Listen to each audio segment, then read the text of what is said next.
Okay, so once again, good afternoon, my dear students.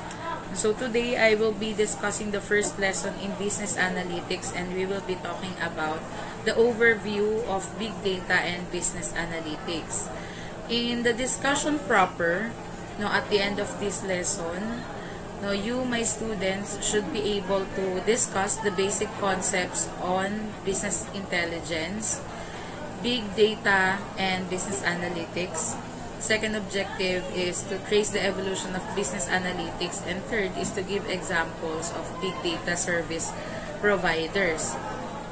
So, to be specific, mga anak, dito sa ating discussion ngayon, I will give you the differences between business analytics, business intelligence, big data, and also I will discuss the history or the evolution of analytics in business field. And on the latter part of my discussion, ibibigay ko sa inyo yung mga examples or list of companies na sikat sa pag-handle ng business analytics. So if you do have questions or things you wanted to share, you can ask me or raise your hand or even simply messaging dito sa in-call message natin para maging aware ang lahat kung may questions ang bawat isa. Ayan, so just to give you a brief background about business analytics, there are lots of articles written online about how business works or how business analytics works for big companies and how these things became helpful for them to have an efficient and effective operations all throughout the years. So sinasabi dito na in the era of knowledge economy, getting the right information to decision makers at the right time is critical to their business success. And one such attempt includes the growing use of business analytics according to Min on the year 2017. So one of the things that has been taught all throughout the years or hanggang nagiging digital ang lahat when it comes to companies, when it comes to business operations, sobrang laking bagay na mapag-aralan at maunawaan ng mga future entrepreneurs or future financial management or finance officer kung gaano ka-useful ang business analytics. Kaya ayun yung isa sa reason kung bakit natin siya pinag-aaralan. And sabi pa dito, and as expected, business analytics is becoming one of the most sought-after courses in academe. Kasi I believe na all of you are aware that marami ng mga traditional operations ang nabasag because of the digital economy that we have. So meaning to say, masyado na tayong technical ngayon, masyado na tayong high-tech ngayon, and there are some processes happening in the business world that doesn't have to be traditional anymore. Kasi nasa era na nga tayo ng technology. And once again, business analytics is one of the most helpful tools for entrepreneurs for them to have efficient and effective business operations. So, to give you the definition about business analytics, so according to Fulton, year 2013, business analytics is the art of assembling the data gathered through business intelligence in such a way that it can be analyzed by people. It comprises of the tools with which people can disseminate the data that's been collected to produce meaningful conclusion. And according to Evans, 2012, business analytics is the use of data, information technology, statistical analysis, quantitative methods, and mathematical or computer-based models to help managers gain improved insight about decision operations and make better fact-based decisions. So from the definition given on the presentation, ang pinaka-maiintindihan natin doon is business analytics really helps the company to somehow fasten the operations that they have, and also business analytics is one of the way to somehow filter all of the data gathered from each departments and use those information and data gathered to help the company strategize good things or strategize good decision for the benefit of the company.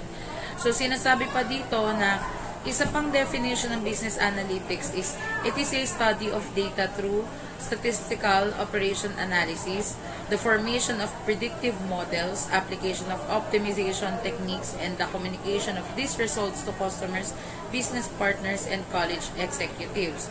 So, ang pinakapunto kung bakit natin pinag-aaralan ng business analytics ay para maintindihan nyo as future entrepreneurs na marami ng bagay or sa maraming bagay na nakakatulong ang data gathering sa business para makapag-strategize pa tayo, makapag-isip pa tayo ng mga improved insights for the betterment of the company. So, sinasabi dito na ang business analytics was simply consolidating all business intelligence. And when we talk about business intelligence, no, sabi dito sa kasunod na definition, business intelligence is the process of collecting information from all of the sources to make data-driven decision in an organization. And business intelligence as the process of combining aspects of reporting, monitoring, and alerting, dashboards, scorecards, and ad hoc query data exploration.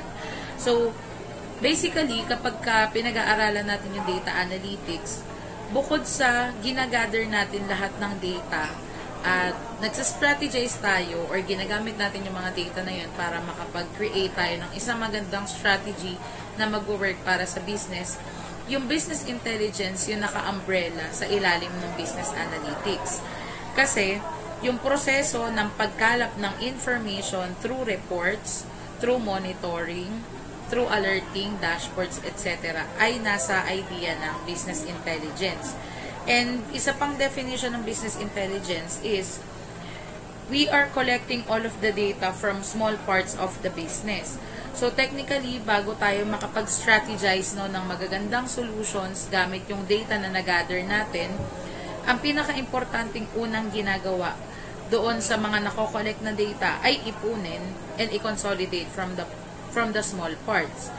For example, a company is divided into into different departments. Meron tayong finance department, may marketing department, merong production department, merong operations department. So, maraming departments, no, yung kinakailangan for a company to operate.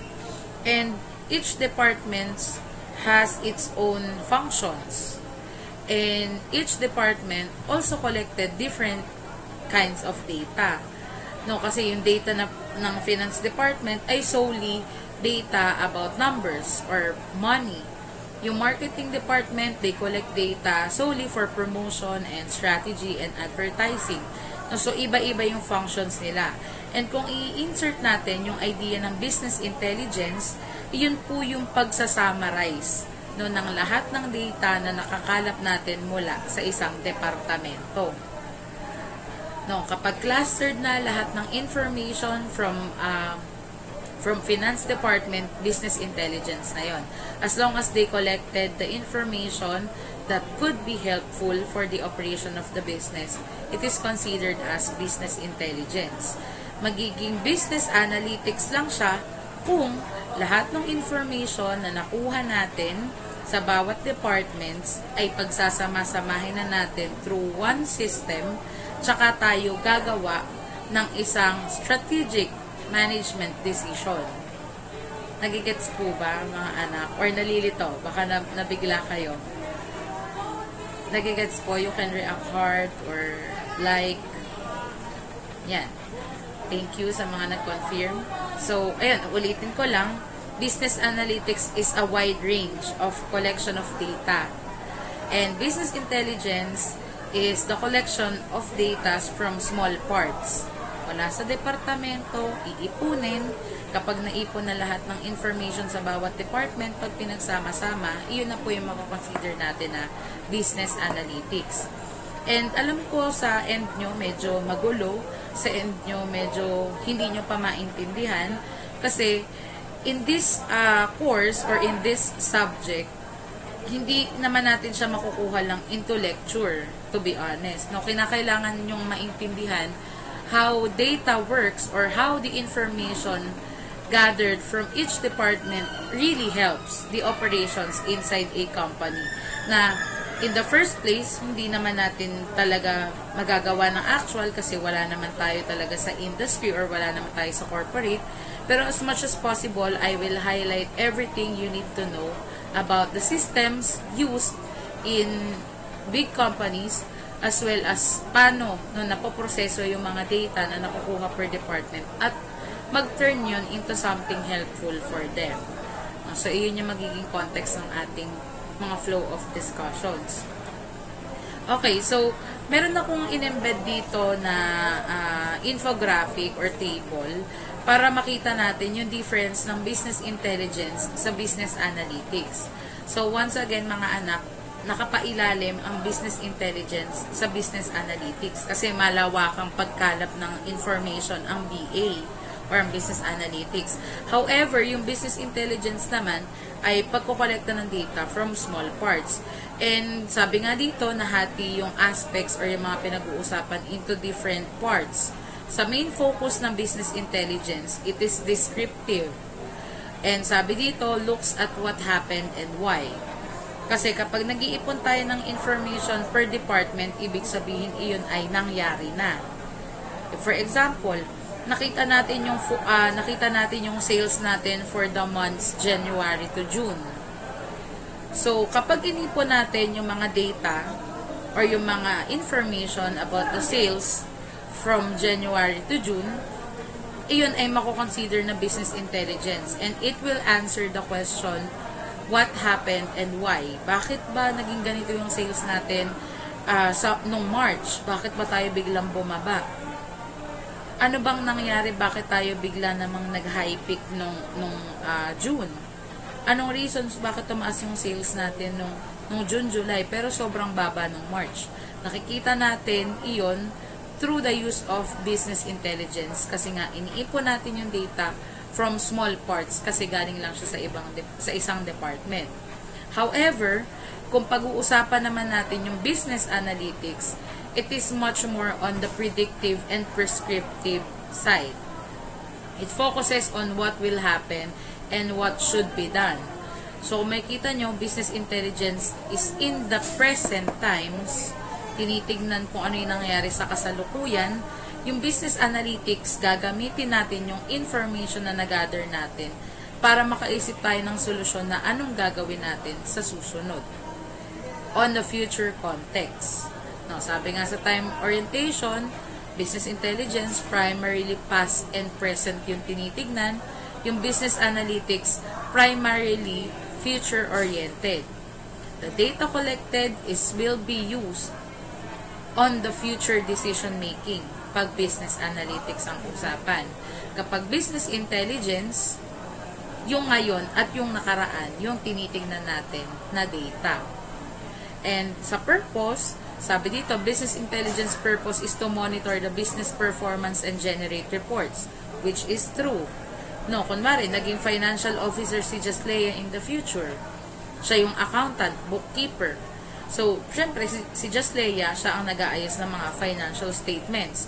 So, ang pinaka-nature of work niya ay ayusin yung financial statement per month, tapos, ipunin yon para makagawa siya ng maayos na report sa kanyang manager na sir, ganito, ito po yung naging sales, ito po yung income statement natin for the month June. Ito naman po yung May. So, pwedeng makumpara nung kanyang manager na, okay, so mas marami pala tayo naging income nung May compare ngayong June. Business intelligence. We use the information, we use the data to monitor and to generate reports. However, kung i-relate natin siya sa business analytics, sabi dito, ang purpose daw ng business analytics is to analyze trends, make forecasts, and support decision making. So, doon sa mga nagawa ni Jaslea na financial statements, nakita yung income statement na mas malaki yung kita nung May compare sa June, ano kaya yung pwedeng gawin ni boss? Sa paanong paraan kaya nila mas mapapalaki pa yung kanilang sales? Business analytics na yung gagamitin doon. System na yung gagamitin or yung system na gagamitin rather, ay yung pang forecasting na. Sales forecasting na yung tinatawag. Na maaari ngayon yung information provided to us ay yung nakaraang buwan at ngayong buwan. Kapag ginamit natin yung business analytics, kaya na nating hulaan magkano yung magiging sales natin for the next month because of this reason. Na ang naisip ni manager ay, o sige, magdagdag tayo ng production nung products natin. Na ang possible forecast nito, magkakaroon tayo ng additional 1 million sa sales. So, because of that, we use the data that we have right now para makapag-predict ng magkano kaya yung possible kitain sa ngayon dahil nakaisip tayo ng solusyon no, na pwedeng gawin para mag-grow yung sales. And that is how business analytics works. So, once again, pag pinag-uusapan natin yung business intelligence and business analytics, we are talking about the information technology side of the business. Computer-based talaga. System-based talaga. Hindi natin pinag-uusapan yung financial statements na sinulat lang ng kamay. Hindi natin pinag-uusapan yung mga balance sheet na kinompute lang sa yellow paper. No, we do not deal with those information. We deal from the information generated on a computer-based system.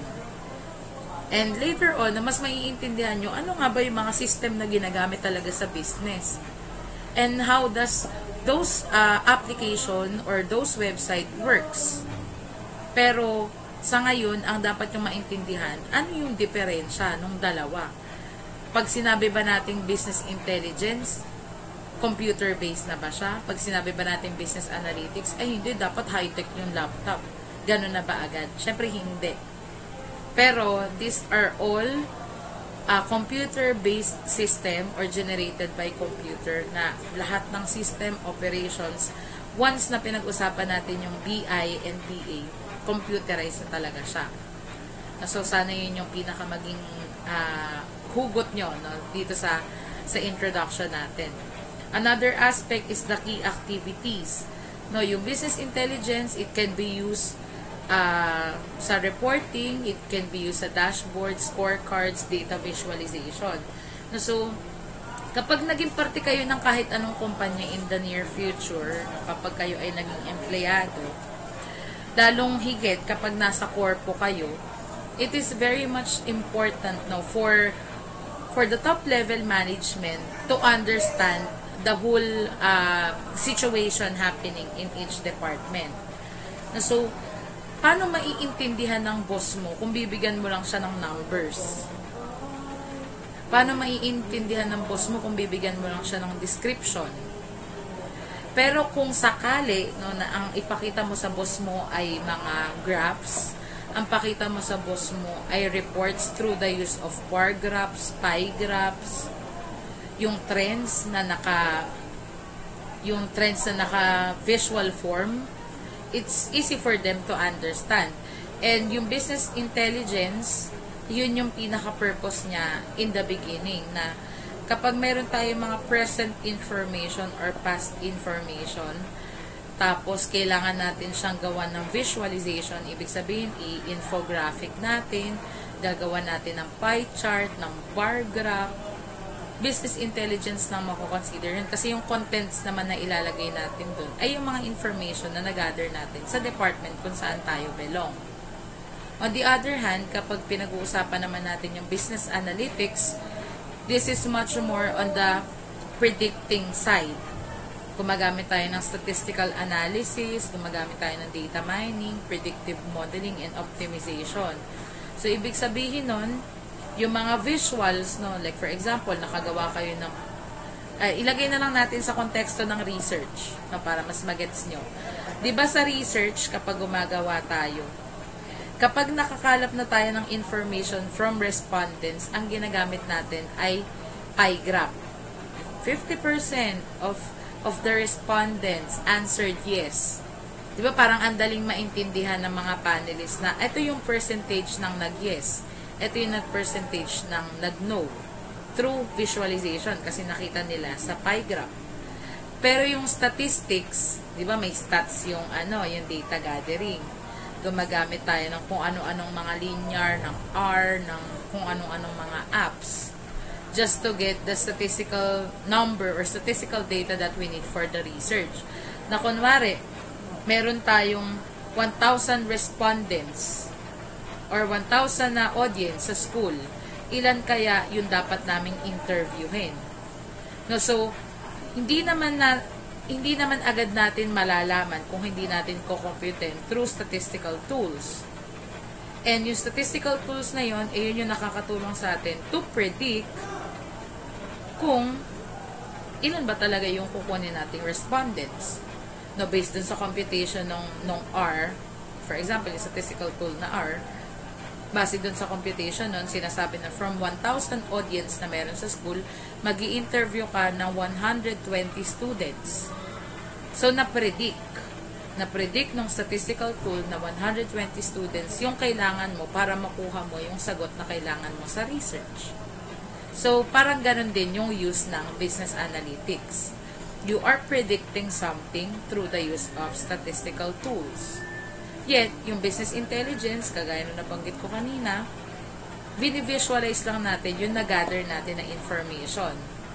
Kagaya nung, yun nga, nakagawa na ba kayo ng research? Nagigets niyo ba yung context ng sinasabi ko?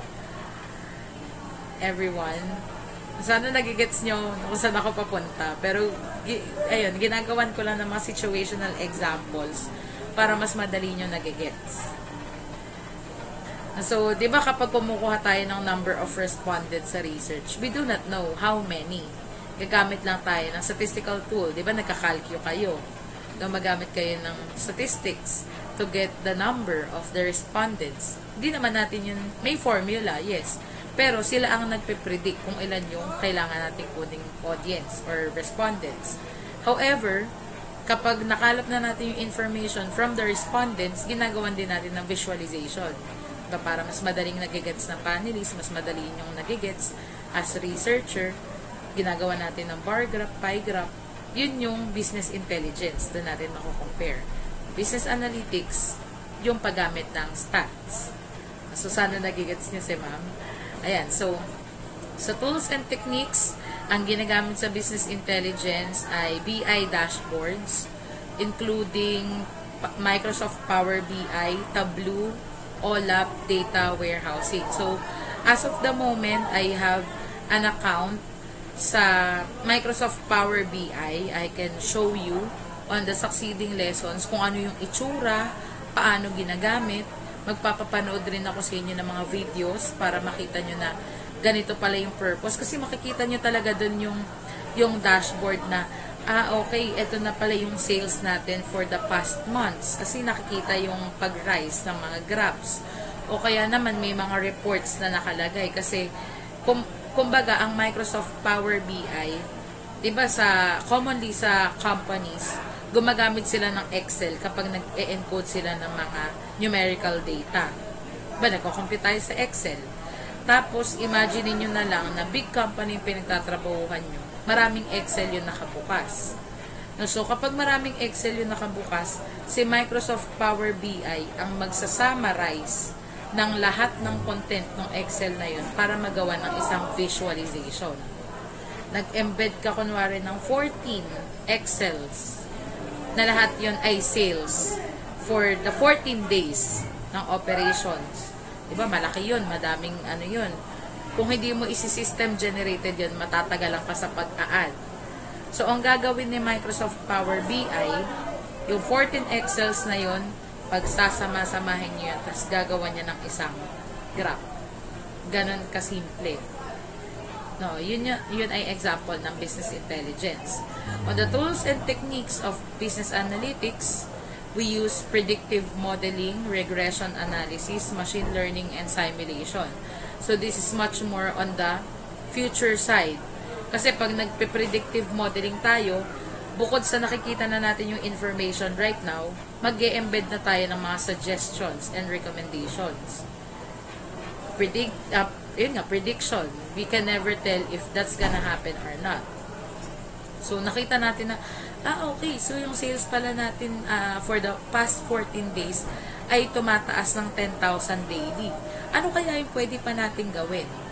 Tapos ipa-plot nyo sa system na magdagdag tayo ng additional capital para mas madami ma-produce. Gagawa na yan ng business analytics ng ng reports, gagawa na yan ng data para mabigay dun sa manager na, oh, sir, ito na po yung naisip po naming paraan para mas mag-grow pa yung sales natin. Ganon. Sa question answered, kapag business intelligence yung ginamit, we answer the questions, what happened and why did it happen? Kasi nga, past and present yung tinitingnan. However, sa business analytics, we answer the questions, what will happen and what's the best action to take. Kasi we are on the future side. Sa output, ang basihan kapag business intelligence yung ginamit ay key performance indicators or KPI, reports, summaries, performance tracking. Dahil nga ang tinitingnan natin ay present and past. Kapag business analytics, ang output na nagagawa ng bawat system ay insights, prediction, and recommendation. Kasi ang tinitingnan natin ay yung future side. Nagigets po ba, mga anak? O na-shock kayo, no? Kasi parang it may sound very different from the other subjects. And even dun sa previous subject natin, na business process outsourcing, this may sound different, no, from that. Pero all I wanted you to understand is we are indeed in the digital economy. Wala na tayo masyado dun sa traditional side na pag nagtrabaho ka, kahit hindi ka magaling mag-computer, lalo na sa field natin, sa business, no? So, sobrang adaptive dapat natin. Kasi, baka akala natin, high-tech na yung meron tayo, but in reality, we do not.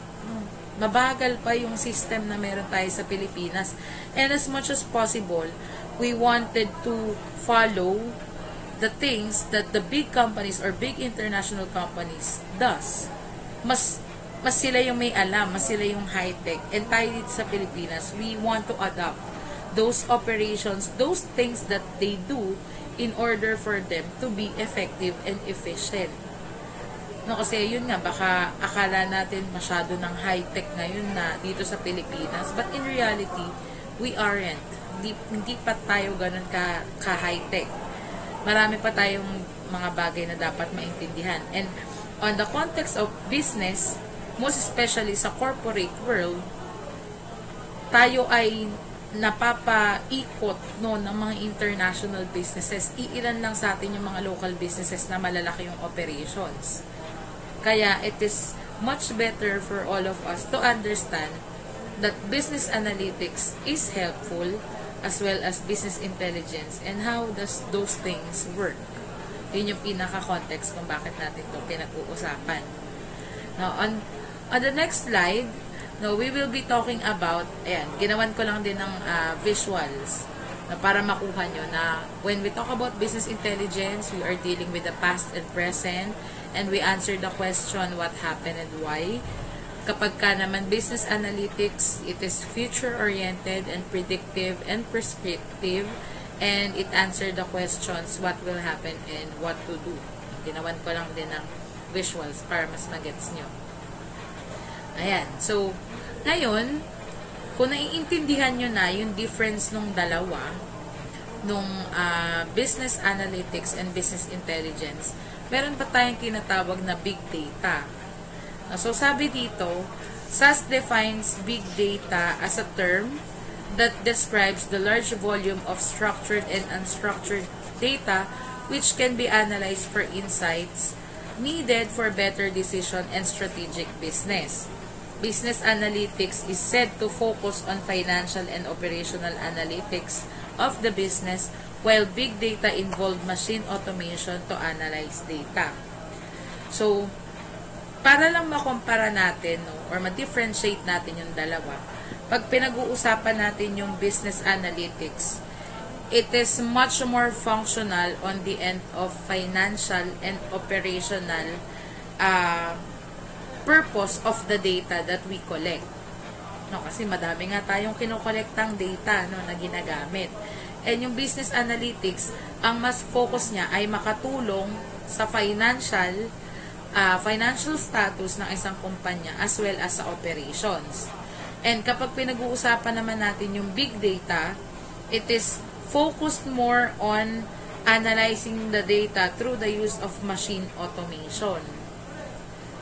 No, so sinasabi dito na it also refers to it as datasets whose size or type is beyond the ability of traditional relational database to capture, manage, and process the data with low latency. So, siguro sa isip-isip nyo, ano yung pinagsasabi mo, ma'am? Parang nalilito na kami. So, imagine nyo na lang mga anak na sobrang dami na information na nakokolekta natin. Marami ng prediction na nagagawa through the use of business analytics. Kung pagsasama-samahin natin yung business analytics, yun na po yung tinatawag na big data. Now, from business intelligence, na data from small part, which is in department, gagawa ng visualization, and then tatalon sa business analytics, magagawa na siya ng prediction, magagawa siya ng forecasting, or magagawa na siya ng mga future plans. Kapag kinalap na natin or pinagsama-sama natin lahat yun, lahat ng business analytics, big data na po ang tawag doon. Kasi, ang pinaka-focus na nun ay machine automation to analyze the data. Kasi ang dami ang dami ng systems na ginagamit, ang dami ng information na nakalap. Hindi mo na maiisa-isa yun kasi yung business analytics nga lang, marami nang nakuha from business intelligence. Paano mo isa-summarize naman yung business analytics? Through the use of big data. And in addition to it, ang purpose talaga ng big data is to somehow summarize massive, complex data sets that the traditional tools can't easily process. For example, nagtatrabaho ka sa San Miguel Corporation. Example lang, nagtatrabaho sa San Miguel Corporation. Di ba ang data sets nun madami kasi ilan ang kumpanya sa ilalim ng San Miguel Corporation? May San Miguel Brewery na ang focus ay puro liquid. May San Miguel Foods na ang focus ay pagkain. Merong San Miguel Aerocity na ang focus ay airport. Iba-iba yung data, di ba? And sa bawat department nun, iipunin, magiging business intelligence. Yung purpose na na-collect na data, gagawa ng prediction, magiging business analytics. Pag pinagsama-sama natin lahat ng nakalap na data at mga prediction na nagawa, big data na ang tawag doon. Yung pinaka-information na nagagather ng buong San Miguel Corporation sa lahat ng mga under niya na mga companies, yung lahat ng information na yun, big data nang mako-consider yun. Kasi imagine nyo na lang, you are handling one department. Kuwari, isipin nyo na lang kayo si Ramon Ang, yung may-ari ng San Miguel. Diba ang San Miguel, sobrang, yung inumin nga lang nila, hindi lang naman isang alak binibenta nila, madaming klase ng alak. Di iba-iba yung mga forecasting dun, iba-iba din yung production dun, iba-iba din yung financial reports na ginagawa dun. So, yun pa lang sa thought na yun, na pagsasama-samahin mo, madami na. Paano kung lahat ng yun, pagsasama-samahin mo, lahat ng products and services na ino-offer ni San Miguel. So, mako-consider na natin siya as data or big data. And when we talk about big data, strategic business moves na yung purpose or strategic business moves na yung output na okay, kaya pala naiisip ni Ramon ang tumulong sa flood control na meron sa NCR kasi nakita niya na yung sales niya okay naman kahit hindi siya humingi ng subsidy sa government. Di ka naman mangangahas bilang business tycoon na magpagawa ng flood control kung alam mong wala kang pera. Paano mo nalaman na marami kang pera? Kinolekta mo lahat ng financial reports. Kinolekta mo lahat ng products na meron ka pa. Kinolekta mo lahat ng information na meron ka. And pag pinagsama-sama mo lahat ng information from prediction to the present to the past, big data na siyang mako-consider. And to give you an example, no, kung ano yung big data, simply, yung Facebook. 'Di ba ang Facebook, ginagamit siya worldwide? Tama po ba ako? Hindi naman available ang Facebook sa Philippines lang eh. Tama po ba? 'Di ba si Facebook ay nag-ooperate siya worldwide? May Facebook sa Pinas, may Facebook sa US, may Facebook din sa iba pang mga bansa. And imagine mo na lang kung si Mark Zuckerberg, no, na CEO o founder ng Facebook, hindi sanay mag-handle ng big data. Baka dati pa lang nag-crash na yung system na meron sila. Kasi yung Facebook app ay ginagamit ng milyong-milyong mga tao. Ilan yung information na nalalagay? Araw-araw, iba-iba. Mayat-maya may gumagawa ng panibagong account. Mayat-maya may nalalak na account. Mayat-maya may nag-upload sa Facebook. So, there are lots of data embedded on that specific app. Syempre, ayun nga, pinagsasama-sama natin yung malalaking data. So, ibig sabihin, big data siya kasi nakaka-create sila ng machine automation para ma-analyze yung data na meron yung bawat users ng Facebook. Mas malaki, no? Mas malaki yung nasasakupan ng big data from the word itself.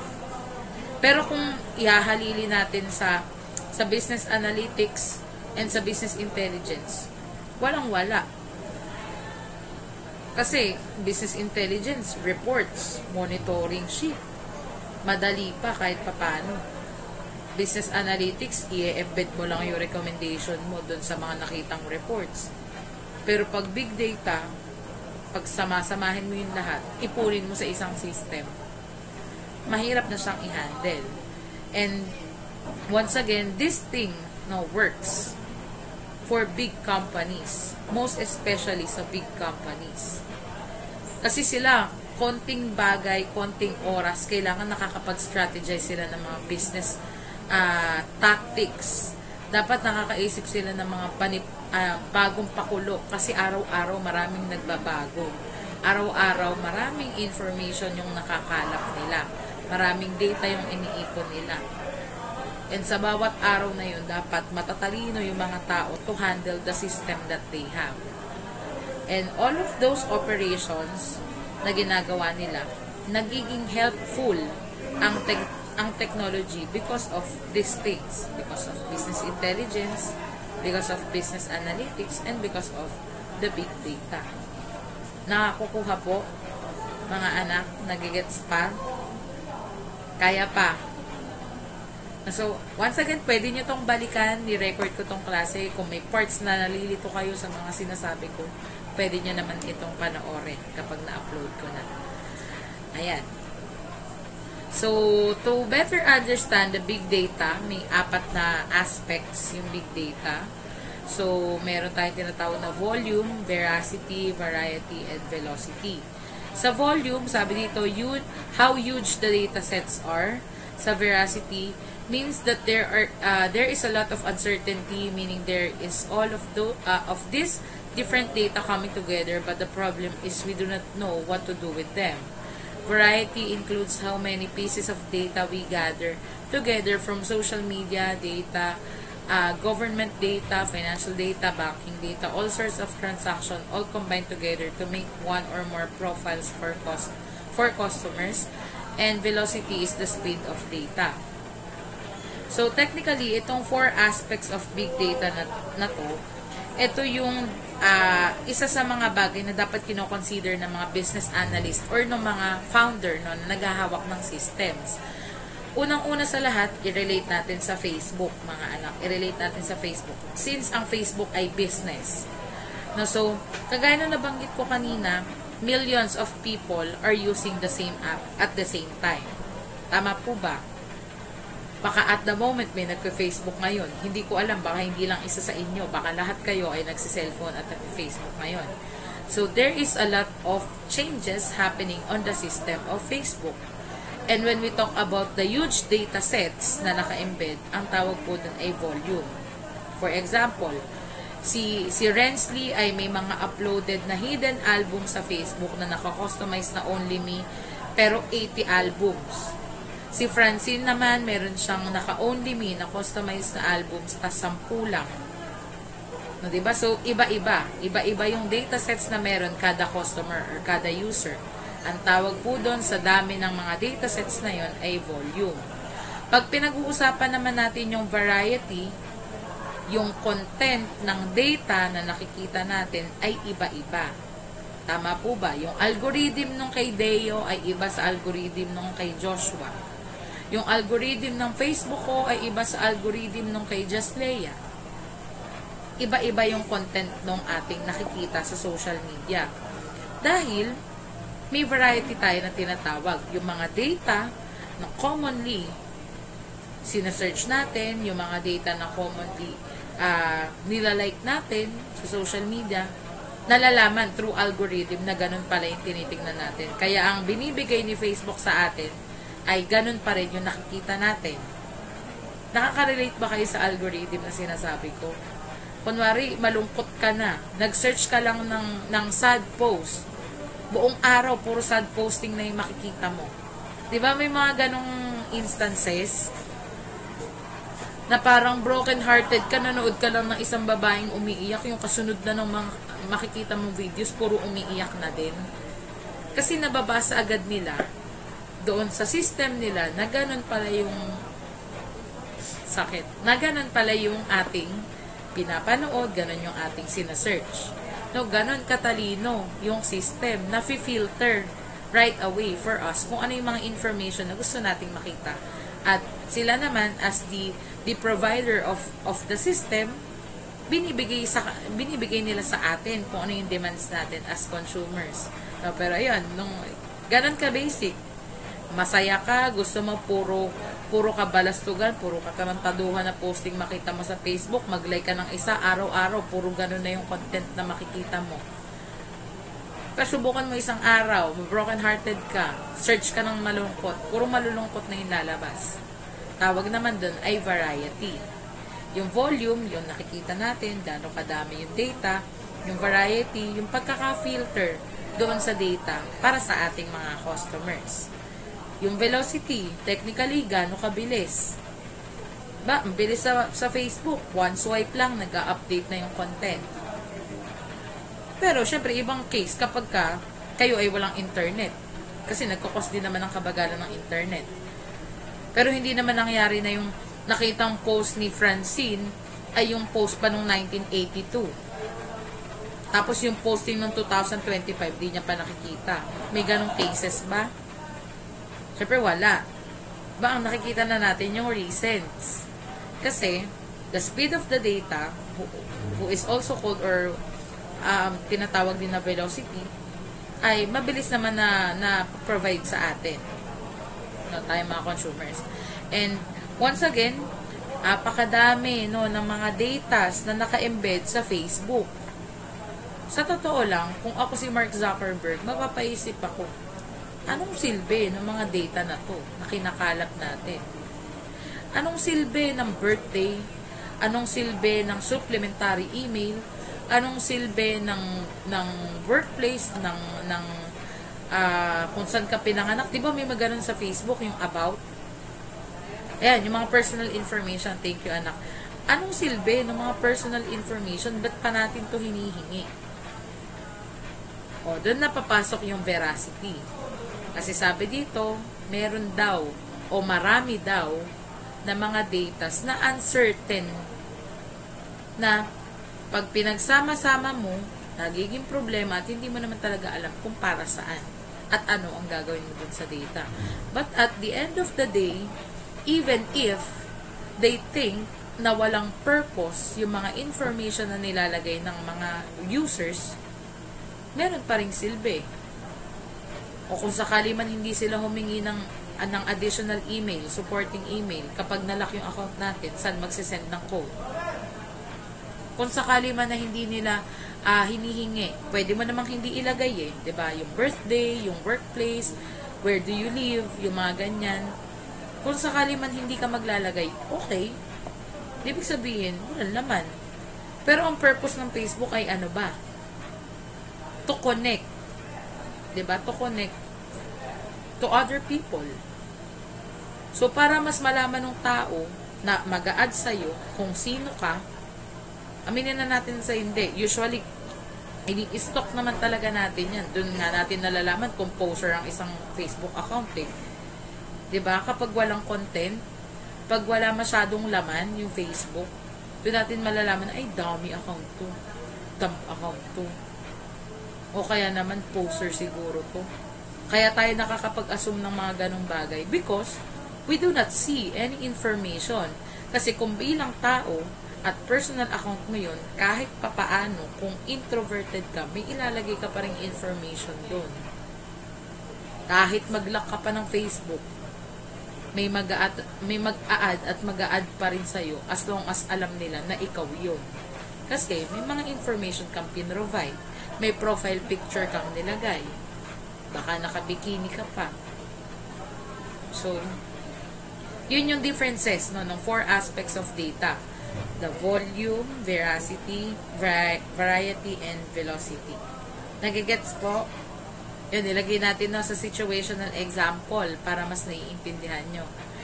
So, yun, mas maiintindihan naman talaga kung ilalagay natin siya sa example. Kasi, to be honest, even me, nung pinag-aaralan ko tong course na to, actually, I enrolled myself sa UP Open program about fundamentals of business analytics.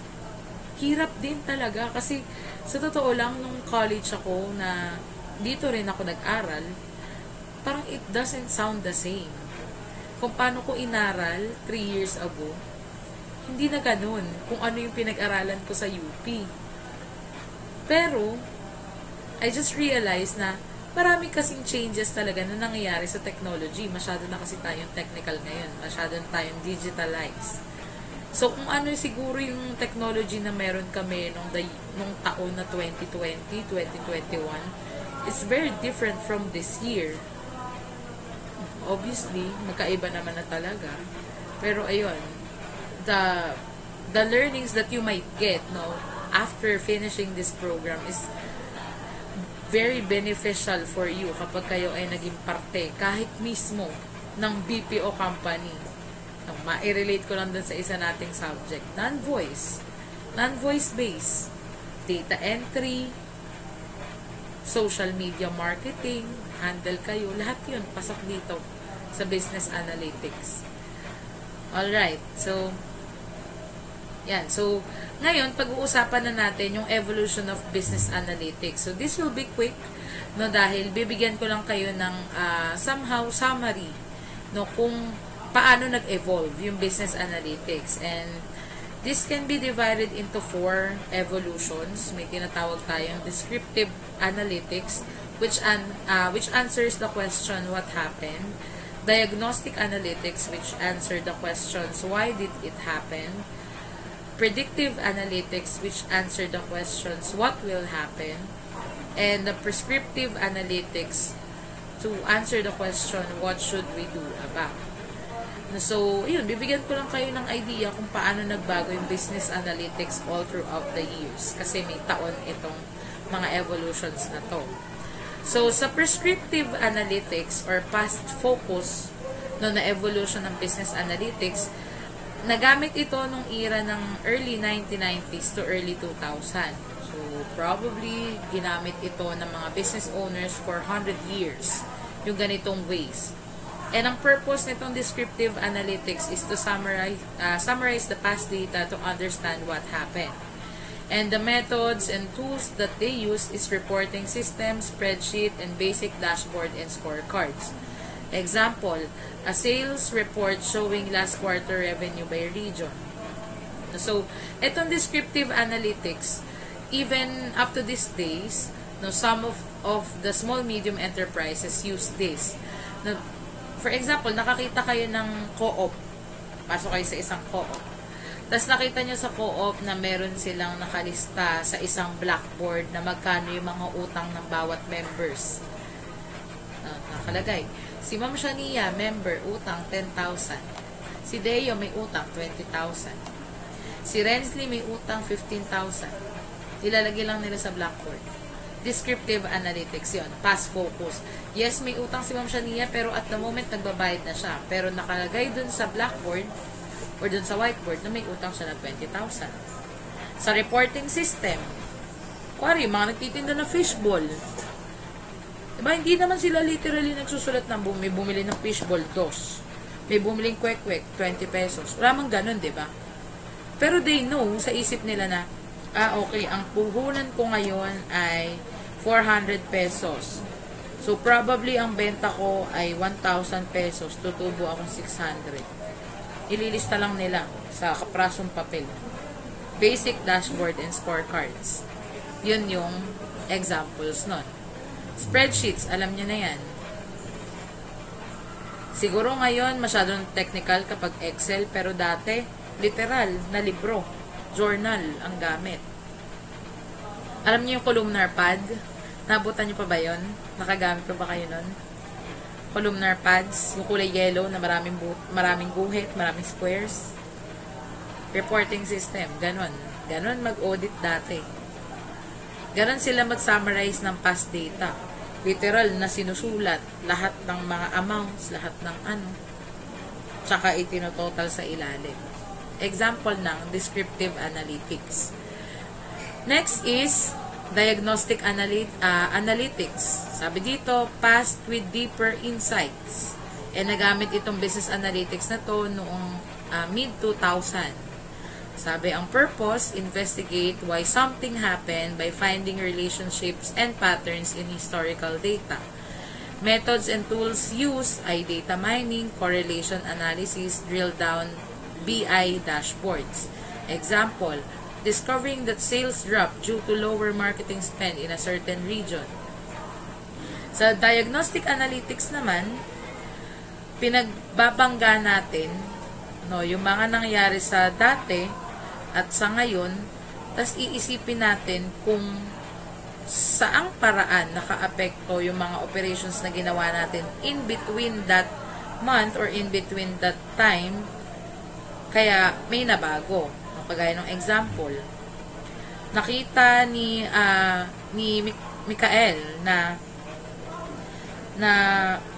yung sales ng kanilang kumpanya ay 1 million last month, tas ngayon 800,000 na lang. Na pinagko-compare yung past and present na data na meron. Tapos doon nalaman ni Mikael na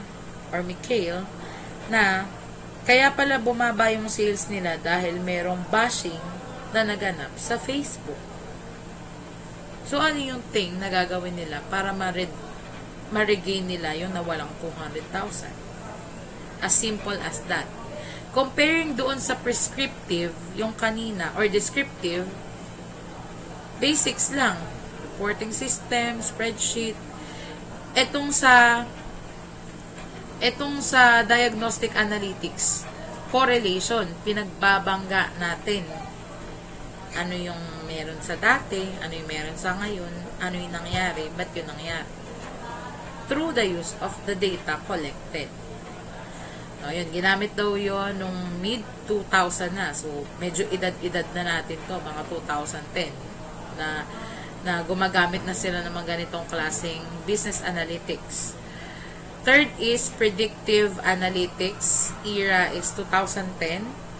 The purpose of this predictive analytics or future focus is to forecast what will happen using historical data and statistical machine learning models. Methods and tools used ay regression, analysis, machine learning algorithms, and time series forecasting. Examples, predicting next quarter sales based on seasonality and economic trends. Kunwari, alam niyo yung MQ Kitchen? Alam niyo yung MQ Kitchen? Yung nagtitinda ng mga bagoong, iba't ibang variant ng bagoong sa TikTok. So, pwede silang gumamit mga anak ng predictive analytics or future focus dahil ang bagoong, it might not be seasonal, but mangoes are seasonal. Mangga. Diba, ang masarap na kapartner ng mangga ay ano, jowa. Tama ba? Ang masarap na kapartner ba ng mangga ay boyfriend o girlfriend? Siyempre, hindi naman. So, ang masarap na kapartner nun, or yung talagang ginagamit na condiments for mangoes ay bagoong. So, they can use predictive analysis na kapag pumatak ang summer season, pwede silang magtaas ng kanilang production. Kasi pwedeng mas malaki or mas madami ang bumili. Kasi pwede nilang i-forecast na mas mataas ang magiging sales nila. Kasi panahon ng mangga, maraming bibili ng bagoong. Kaya, pwedeng gamitin na predictive analytics yung kasi usually ang gumagamit nito yung mga seasonal yung mga ino-offer na products or services. O nung nagkaroon ng COVID-19, they use time series forecasting na oh my God, from 1 month now, pwedeng mas tumaas pa yung may COVID cases from 1,000 up to 3,000. Nape-predict na nila na may 3,000 na posibleng pasyente sa susunod na buwan kasi ganito na, severe na yung cases, ito na yung reasons, ang widespread na ng COVID, hindi na natin ma-cure yung mga gumagaling, ang tendency mas mabilis magkakahawahan. Pwede yung ganon. And ginagamit nila yung mga historical data para makita nila yung future data na pwedeng mangyari. So, yun yung predictive analysis. It is much more on the future-focused side. Yung mas anong ganap bukas, anong ganap sa susunod na araw, anong ganap sa susunod na buwan. Because of the data used or data presented today. Ang difference ng predictive sa prescriptive or sa diagnostic, pinagbabangga natin yung luma, tas ngayon. Ito namang isa, which is yung predictive, ulitin ko lang, sa diagnostic, pinagbabangga yung past history sa present. Ito naman predictive, ginagamit yung past and present data para ma-predict yung pwedeng mangyari sa future. Yun yung difference. And then, kapag pinag-usapan natin yung descriptive, ngayon lang ang tinitingnan natin. Or past focus, but somehow useful lang for today or for the present times. O, yun yung difference ng tatlo. And last one sa evolution ng business analytics is yung tinatawag nating prescriptive analytics or decision focus. Era na ginamit ito is mid-2000, which is 2015 up to present. Purpose, recommend what action to take to achieve desired outcomes. Method and tools used ay optimization model, simulation, and AI-based decision system. So, narinig na natin yung term na AI. So, may artificial intelligence na nabanggit. And isang example daw ng prescriptive analytics is suggesting optimal pricing strategies to maximize revenue while maintaining customer satisfaction. So, aminin na natin at sa hindi, kahit na ngayon, bilang kayo ay estudyante at ako ay teacher, malaki ang tulong ng artificial intelligence. Hindi ko naman kinakaila, na ginagamit ko rin ng ChatGPT. But I just use it sa tamang paraan. Hindi ko inaabuso. Kasi in reality, nakakatulong naman talaga. And kung ilalagay natin sa business settings, sa business context, when we talk about optimization models, ibig sabihin development, improving what? Improving models. So kung meron na silang sinusunod na mga models, business process models, na kunwari, meron silang steps 1 to 7 para magawa yung production ng isang bagoong. Example lang. Meron silang 7 steps to create the finished product of a certain bagoong. Pag tinulungan ka na ng AI, tinulungan ka na ng mga simulation, tinulungan ka na ng bagong machines, baka yung 7 steps na yun, pwedeng 3 na lang. Tama po ba ako? Kasi yung isang mahirap na bagay, pwede naman talagang padaliin. Pwedeng padaliin gamit ang technology. And sabi nga dito sa prescriptive, yung purpose niya is recommend what actions to take to achieve desired outcomes. Kung sa 7 steps na yon, dahil masyadong madami yung steps, ang napoproduce lang nila ay 1,000 cans per day. Baka kapag tinrim nila ng 3 steps yon, ang maproduce na nila ay 3,000 cans per day. Kasi kumonti yung oras ng preparation ng bagoong. Through the use of what? Technology, syempre. Kasi sabi nga sa example, pricing ang babaguhin para mas tumaas ang kita at ma-maintain ang customer satisfaction. O isang basic example, yung mga psychological pricing na yan, buy one, take one, buy two, get two, mga ganyan. In reality, hindi naman tayo nakakatipid dyan. Nakita lang nila na, ay, may buy one, take one, sige, bili tayo, 3. Oh. Ang katwiran natin mga consumers, 6 mauuwi natin. But in reality, kumita sila ng 3 beses na higit na imbis na sana, 1 beses ka lang bibili. Kasi nakita mo, may buy one, take one, grab ka ng opportunity. Pwedeng ginawa nila yung ganong pricing scheme kasi yun ang itinuro sa kanila ng optimization model na gamit nila. Ayon ang sinuggest ng AI decision or AI-based decision system na gamit nila. Marami kayong, sige, nakaplat sa system, marami kaming stocks. Pa-buy one, take one kayo. Ayun ang suggestion sa kanila ng AI-based decision system through the use of computer. Na na-predict nila na, okay, pag nagpa-buy one, take one kayo, after a month, masisiro ang supplies nyo. Pwedeng naka-systemize yun. Pwedeng naka-computerize yun. Yung prediction na yun. So, after that, sinunod nila. Pa-buy one, take one sila. In less than a month, naubos yung stocks nila. So, tama. Tama yung sinuggest ng AI-based decision system. Sila ba nag-isip? Hindi. Business analytics ang ginamit.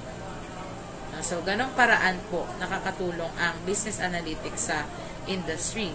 And once again, sa evolution ng business analytics, divided po siya sa 4.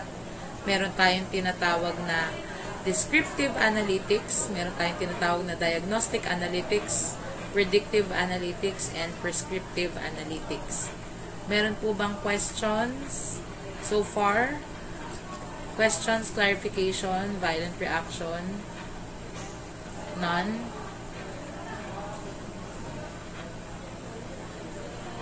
Ayan, mukhang wala na mga tanong. Wait, nakita ko yung message ng classmate ninyo.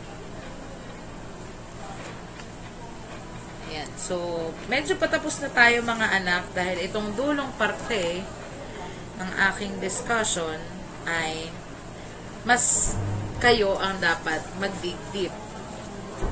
No, so, dito sa ending ng ating learning objectives, which is the major big data service providers, bigyan ko lang kayo ng names. No? Bigyan ko lang kayo ng mga sample ng mga kumpanya na gumagamit na ng big data or gumagamit na ng business analytics. No? So, listahan lang naman ito para magkaroon kayo ng idea. Ayan. So, kung pag-uusapan natin ay cloud-based big data platforms, pwede dyan, or yung mga companies na nag-o-offer ng scalable infrastructure and analytics services in the cloud. Ibig sabihin, storage ang pinag-uusapan. Yung Amazon Web Services or AWS Big Data Services. Yung Microsoft Azure, yung Google Cloud Platform, yung IBM Cloud, and Oracle Cloud Infrastructure. So, kung interested kayo to learn more about them, later on, mas maintindihan nyo kung ba't ko lang siya ina-announce. Ayan, so once again, yung mga major big data services provider or service providers na ang pinaka nature ng kanilang system is to provide storage or cloud-based big data ay si Amazon Web Services, Microsoft Azure, Google Cloud Platform and IBM Cloud and Oracle Cloud Infrastructure.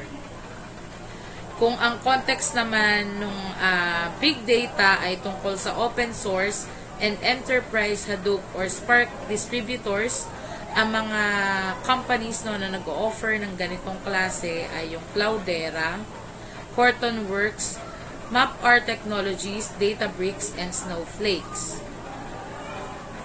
Kung advanced analytics and AI-driven big data services, yung mga companies na specialize sa AI-powered big data insights ay yung SAS, yung Teradata, Palantir Technologies, Splunk, and Kubol. Yun naman kapag AI-driven naman yung mga big data services. And kung consulting and implementation partners naman, like large IT consulting firms offering end-to-end big data strategy and deployment, pasok dyan si Accenture, si Capgemini, Cognizant, Tata Consultancy Services, and si Infosys. Yan. So, ayun yung mga nature nila. Sabi dyan, Applied Intelligence and Big Data Consulting, Insights and Data Service, Big Data Consulting and Analytics Solution, Big Data Analytics Services, and Data and Analytics Services. So, yun yung mga nature ng mga companies no, na in-announce ko sa inyo today. So, once again, the major big data service providers can be divided into 4. Pwedeng cloud-based big data platforms, pwedeng open source and enterprise Hadoop or Spark distributors, pwedeng advanced analytics and AI-driven big data services, or pwedeng consulting and implementation partners. So, do you have questions, mga anak, clarifications, or violent reactions sa ating discussion? May tanong po ba? Calling once, twice, thrice. Hearing none. So, balikan lang natin yung learning objective. So, at the end of this lesson, you, my students, should know the basic concepts on business intelligence, big data, and business analytics. And I do hope na naintindihan naman yung differences ng tatlo. And then, pinag-usapan din natin yung evolution of business analytics, which is yung descriptive, prescriptive, diagnostic, and predictive. Yun yung 4. And then, yung examples ng big data services, yung na-discuss natin kanina, yung huli, yung mga major big data providers or yung mga companies na nag-o-offer ng big data services. So, na-discuss na natin siya. Yan. I do not have anything to say. Na-cover ko naman yung ating first lesson sa business analytics. Ayan. So, sana hindi kayo na-overwhelm mga anak. Medyo, ayun, nakakapanibagong pakinggan. Siguro, hindi ito yung common no, na mga business terms na naririnig ninyo. But then again, this subject is very essential no, kasi nasa digital economy na tayo, and in the near future no, mas maiintindihan nyo bakit natin to pinag-aaralan, kasi ito na yung ginagamit sa bangko, ito na yung ginagamit sa malalaking kumpanya. Yan. So, on the latter lessons, mga anak, ay mas maiintindihan pa nating maigi. Ano yung mga systems, ano yung itsura ng system, yan, mas mapapakita ko pa sa inyo. Ayan, thank you so much for listening sa ating first lesson no, ng business analytics. I hope na marami kayong nakalap na information, new information from me today.